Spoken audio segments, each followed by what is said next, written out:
Taf kemm taf qatt mhuwa biżżejjed. Kliem Marika Spiteri, għallima tal-primarja li hija waħda minn mijiet ta' edukaturi li benefikaw minn korsijiet offruti mill-Istitut tal-Edukazzjoni. Imwaqqaf fl-2015 lan tal-Istitut huwa li jippromovi edukazzjoni ta' kwalità għolja u jrawhem komunitajiet ta' tagħlim. Dan jolqot l-edukaturi fil-livelli kollha ta' tmexxija, fl-istess waqt li nisel sens ta' ekwità u ġustizzja soċjali. Ma' One News, is-Sinjura Spiteri spjegat li l-opportunità li natat enita fil-klassi. Waqt li kont għallima l-Istitut tal-Edukazzjoni offri l-opportunità li nkompli nitgħallem.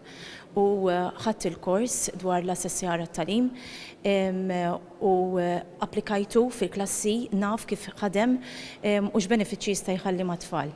Se tkun istess li issa tgħaddi dak li talmet lill-edukaturi oħra. Issa fil-fatt se nkun qiegħda nallem dwar dawn l-istrateġiji tal-assessjar tat-tagħlim u nkompli nħeġġeġ għallima oħra biex jitellgħu l-livell tat-tagħlim tagħhom tarġa' oħra. Spjegat ukoll kif l-aqwa mod kif tallem lil ħadd ieħor huwa li dak li jkun ikompli kabbar l-arfin tiegħu. Il-ħamis l-Istitut tal-Edukazzjoni nieda prospektus għas-sena akademika li jmiss.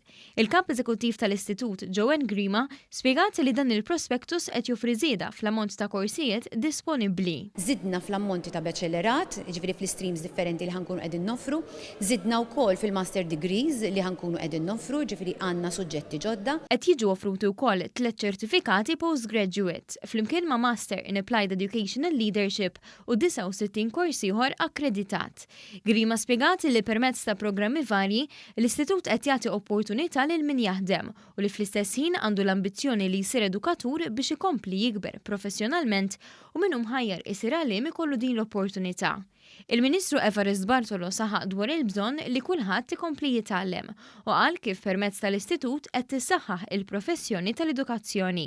Id-Deputat Rozien Kutajjar qalet li t-tagħlim huwa vjaġġ kontinwu kruċjali biex tissaħħaħ is-soċjetà tagħna. L-applikazzjonijiet għal korsijiet li se jibdew f'Ottubru tal-2019 se jkunu miftuħa minn nhar it-Tnejn 13 ta' Mejju.